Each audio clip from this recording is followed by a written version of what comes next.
성경 1077페이지 예레미야 17장 12절에서부터 18절까지 말씀입니다. 오늘 우리는 예레미야서 17장 12절부터 18절까지 말씀을 통해서 예레미야의 기도의 내용을 함께 읽게 되었습니다. 우리 오늘 이 기도를 통해서 우리는 그렇다면 어떻게 기도해야 할 것인가에 대해서 함께 이 말씀을 통해 깨닫기를 원합니다.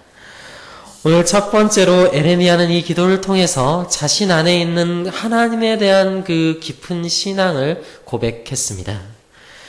그는 이렇게 표현했습니다. 영화로우신 보좌여, 시작부터 높이 계시며 우리의 성소이시며 이스라엘의 소망이신 여호와여. 그는 하나님에 대한 자신의 그 신앙을 고백하고 있는 것입니다. 그는 또한 동시에 주를 버리는 자들이 당하는 수치에 대해서 말하며 그들이 진토로 돌아갈 것을 말하고 있습니다. 여러분, 우리의 인생의 의미는 바로 이러한 신앙 고백에서 나오는 것입니다. 우리 인생의 참된 의미는 우리가 무엇을 하느냐에서 나오는 것이 아니라 우리가 정말 하나님을 소유하고 있는가 소유하고 있지 않은가에 의해서 결정이 난다라고 하는 사실입니다. 오늘 예레미야의 고백이 바로 그것이었습니다. 그는 예수 그리스도를 여호와를 버리는 자들이 흙에 기록될 것이다. 그들이 진토로 돌아갈 것이다. 그들의 인생은 먼지와도 같은 흙과 같은 아무 의미가 없는 인생이 될 것이다 라고 말하고 있습니다. 왜 그가 그렇게 말했습니까? 그것은 그들이 생수의 근원이 되시는 여호와를 버렸기 때문이었습니다. 오늘 생명의 근원은 하나님께 있습니다.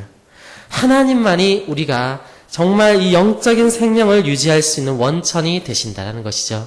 그렇기 때문에 우리가 하나님이 우리 안에 계시지 않고선 우리가 무엇을 한다 한들 그것은 아무런 의미도 없는 것입니다. 그렇지만 우리 안에 하나님이 계시다면 우리의 모든 인생의 모든 것들은 그 하나님 안에서 의미를 가지게 되는 것입니다. 그래서 우리 인생의 참된 의미는 우리가 무엇을 하느냐에서 결정되는 것이 아니라 우리가 하나님을 소유하고 있느냐 소유하지 않느냐에 의해서 결정이 된다 해도 과언이 아닐 것입니다. 그래서 우리가 정말 하나님 안에 있다면 우리가 항상 듣지만 이 말씀에서 항상 얘기하지만 우리가 실패하는 것도 심지어는 우리가 세상에서 넘어지는 것조차도 우리가 하나님 안에 있을 땐 그것들이 우리가 더욱더 하나님의 구원을 향해서 나아가고 주님과 더욱 친밀해지며 하나님을 의지하게 되는 원동력이 되겠지만 우리가 하나님 안에 있지 않는다면 우리 안에 그 생명의 근원이 되시는 하나님이 계시지 않는다면 우리가 제 아무리 이 세상에서 화려한 것을 한다 할지라도 정말 누가 보기에도 대단한 것을 한다 할지라도 그것은 하나님 앞에선 아무런 의미가 없는 먼지와도 같은 것이 되는 것입니다. 그래서 우리는 오늘 이 기도를 통해서 다시 한번 우리의 신앙을 올바르게 고백하며 주님께 나가야겠습니다. 오늘 이 예레미야가 자신의 신앙을 고백했던 것처럼 우리도 나의 하나님, 내 안에 계신 하나님을 우리의 기도 중에 고백할 수 있는 인생이 돼야 하겠습니다. 참된 신앙 고백은 우리로 하여금 그 고백하는 자로 하여금 견고하게 서게 만드는 역할을 합니다. 우리 때때로 세상에서 이런 얘기들 합니다. 긍정의 힘에 대해서 얘기합니다. 말하는 대로 이루어질 것이다 라고 얘기합니다. 여러분, 세상적인 것으로 이것들을 사용할 때 우리는 그것들을 반대해야 합니다. 그리고 긍정의 힘은 결코 복음을 대체할 수 없고 말하는 우리의 말의 힘도 복음을 결코 대체할 수 없으며 하나님을 대체할 수 없습니다. 자, 그렇지만 우리가 이런 것들도 선하게 사용할 때는 분명히 하나님께 선한 의미가 있을 수 있다는 것입니다. 우리가 끊임없이 복음을 가지고 기도할 때 우리가 바른 신앙의 고백을 이 기도를 통해서 해나갈 때 그럴 때 우리 안에 있는 신앙은 좀 더 견고하게 서게 될 것이며 그 하나님이 내가 고백하는 하나님이 참으로 나의 하나님으로 경험되어지는 일들이 우리의 기도하는 소리를 통해서 우리가 기도하는 그 순간에 하나님은 그것을 통해서 역사하실 수 있다라는 것입니다. 그러면 우리는 이러한 기도의 권세를 우리는 잘 사용해야 되겠습니다. 이것을 선하게 사용해야 될 것입니다. 오늘 예레미야는 많은 고난을 겪었습니다. 예레미야는 눈물의 선지자였습니다. 그에게는 정말 눈물을 흘릴 일이 많았고 너무나도 고쳐야 될 부분들이 많이 있었습니다. 많은 사람들이 그 에레미야 선지자의 말씀을 들으며 감동받고 하나님께 충성을 다짐한 게 아니라 오히려 에레미야를 비웃고 그 하나님을 욕되게 했고 더욱더 우상을 섬겼던 것이 바로 그 당시에 있었던 일이었습니다. 그래서 에레미야의 별명은 눈물의 선지자, 고난의 선지자이었습니다. 유대인들에게 그 설문조사를 했다고 합니다. 당신들이 가장 존경하는 성경의 인물이 누구냐? 다양한 인물들이 있겠죠. 모세가 있을 수 있습니다. 아브라함도 있겠죠. 야곱도 있을 것입니다. 모두 다 대단한 사람들이지만 놀랍게도 유대인들이 가장 존경하는 사람으로 뽑은 것이 바로 이 에레미야 선지자입니다. 왜냐하면 그는 그 많은 고난 가운데서도 정말 그 눈물 속에서도 끝까지 이 기도하기를 포기하지 않고 끝까지 말씀 전하기를 포기하지 않고 끝까지 하나님의 사명을 감당했으며 무엇보다도 그는 그 눈물을 흘릴 때 정말 그 단순한 억울함에 대한 눈물이 아니라 단순히 자기가 당한 고난에 대한 힘들어서 흘린 눈물이 아니라 정말 그 이스라엘을 사랑하는 정말 그 이스라엘이 무너져가는 것을 안타까워하는 그러한 그 애타는 마음에서 기도하는 그 눈물의 기도가 있었기 때문에 그 사랑의 기도가 있었던 선지자였기 때문에 많은 그 유대인들은 지금도 가장 존경하는 성경의 인물이 누구냐고 하면 에레미야 선지자를 꼽는다고 합니다. 여러분, 오늘 에레미야는 자신의 그 고난 가운데서도 오늘 주님께 간구하고 있습니다. 여호와여, 주는 나의 찬송이시오니 나를 고치소서. 그리하시면 내가 낫겠나이다. 나를 구원하소서. 그리하시면 내가 구원을 얻으리이다. 여러분, 에레미야가 구원을 받지 못해서 지금 구원을 위해서 기도하고 있습니까? 그렇지 않아요. 그렇다면 왜 에레미야는 지금 구원에 대해서 이렇게 기도하고 있는 것입니까? 여러분, 세상은 우리가 하나님의 길을 온전히 가도록 내버려 두지 않는다라는 거예요. 에레미야 가운데서 고난이 있었습니다. 우리 성도들에게도 우리들도 정말 바른 신앙의 길을 가려고 하면 세상은 우리를 그냥 내버려 두지 않습니다. 여러분, 세상은 그렇게 녹록지 않아요. 여러분, 성경은 항상 기뻐하라고 우리에게 얘기합니다. 그런데 에레미야는 눈물 많이 흘렸어요. 에레미야는 그 가운데서 많이 슬퍼했어요. 에레미야가 항상 기뻐할 수 없어서 그 하나님 말씀을 몰라서 하나님 안에 기쁨이 있다는 걸 몰라서 그렇게 많은 눈물을 흘렸을까요? 그렇지 않아요. 여러분, 세상은 결코 우리를 내버려 두지 않습니다. 우리가 신앙 안에서 기쁨을 누리도록 우리가 신앙 안에서 정말 이 복된 길을 가도록 세상은 그렇게 녹록지 않습니다. 그렇기 때문에 항상 기뻐함은 어디에서 나옵니까? 오늘 에레미야처럼 그 과중에 끝까지 기도하는 힘에서 항상 기뻐함은 나오는 것입니다. 그래서 바울도 항상 기뻐하라라고 말할 때 반드시 너희가 항상 기도할 것을 동시에 강조하고 있는 것이죠. 오늘 항상 기도함이 없으면 우리에게 항상 기뻐함은 있을 수 없습니다. 세상은 그렇게 녹록지 않다라는 것입니다. 오늘 에레미야는 그 고난 가운데서 다시금 하나님을 붙잡았습니다. 그는 그 신앙 안에 있는 기쁨을 회복하길 원했기 때문입니다. 오늘 우리에게도 이러한 기도가 있어야겠습니다. 오늘 이 금요철에 모이신 여러분들이 정말 신앙의 기쁨이 회복되어지도록 정말 세상 가운데 무뎌져 있던 나의 신앙, 세상 가운데 무너졌던 오늘 또 나의 약한 모습이 다시금 일어나게 되는 놀라운 역사가 있기를 축복합니다. 오늘 에레미야는 또한 삶 가운데 정말 그 기도하는 삶이 있었습니다. 오늘 에레미야는 고백하기를 4가지에서 나는 정말 내 삶 가운데 기도하는 심정으로 하나님을 붙잡았다라고 얘기합니다.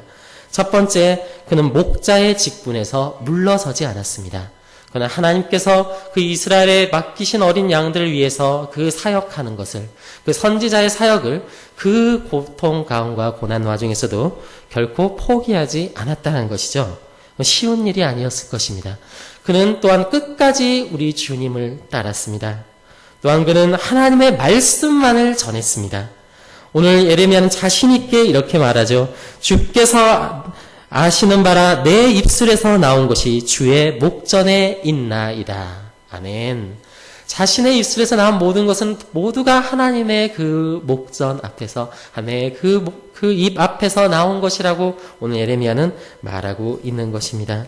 그러니까 에레미야의 삶 자체가 기도하는 삶이었습니다. 그는 끝까지 이 하나님과 교통하는 그 삶을 살았고 포기하지 않았던 것이죠.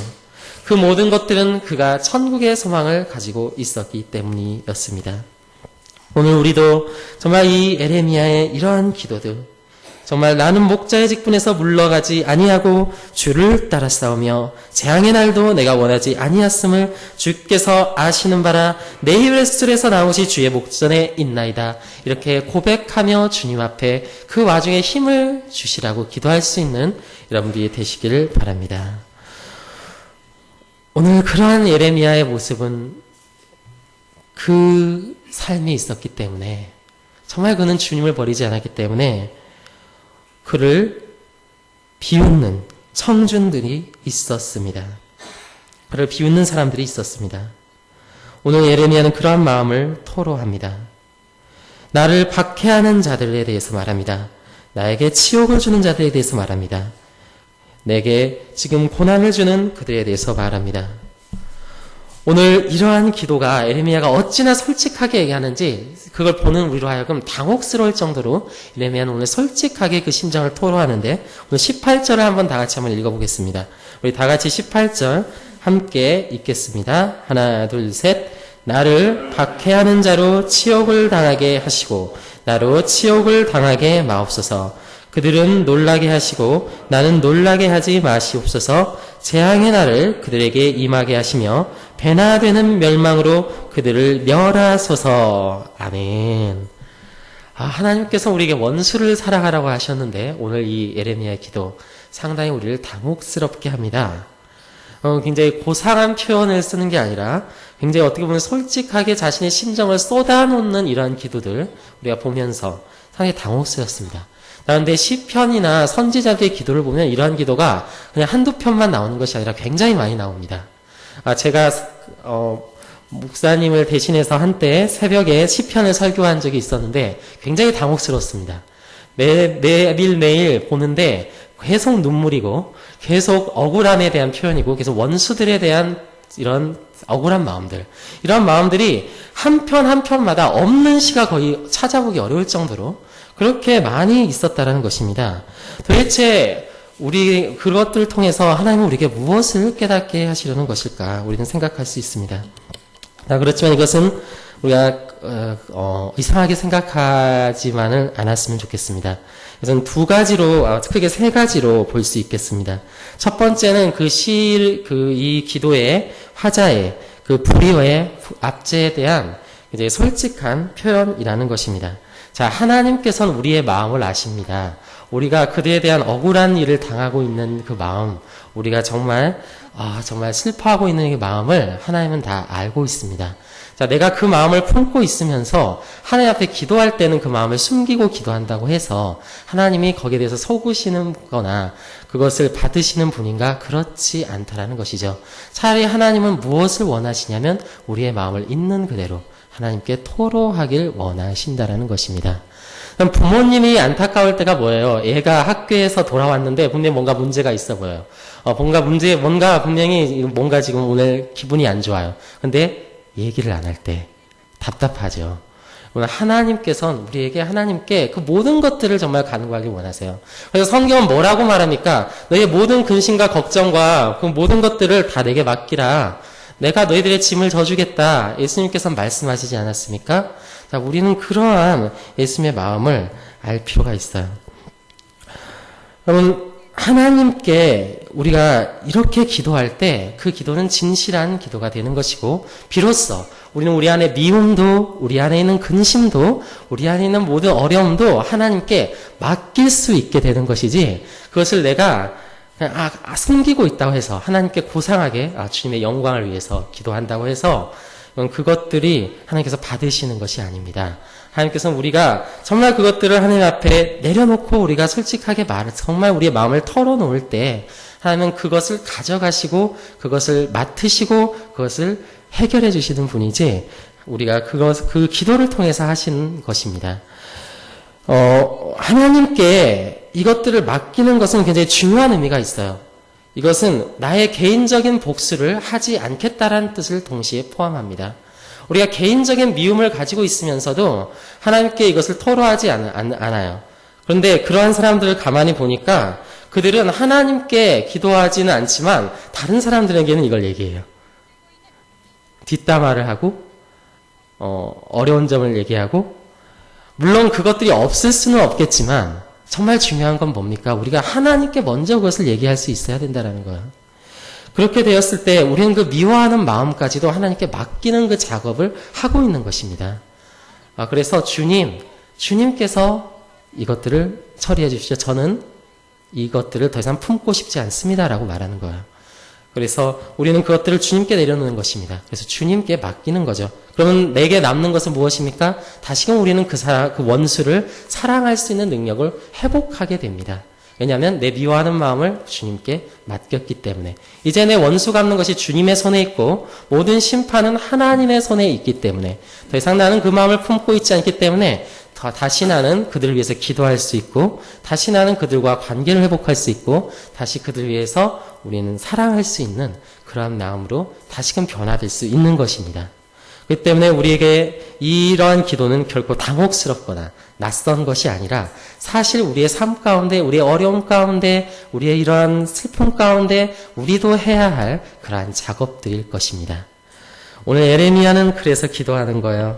주님, 주님의 손에 이들을 맡기고 나는 다시 그들을 위해서 하나님의 말씀을 전하겠습니다. 이러한 거예요. 나는 다시금 그들을 사랑하고 그들을 위해서 눈물을 흘릴 수 있는 자로 변화시켜 주십시오. 이거는 그런 뜻까지 내포하고 있는 것입니다.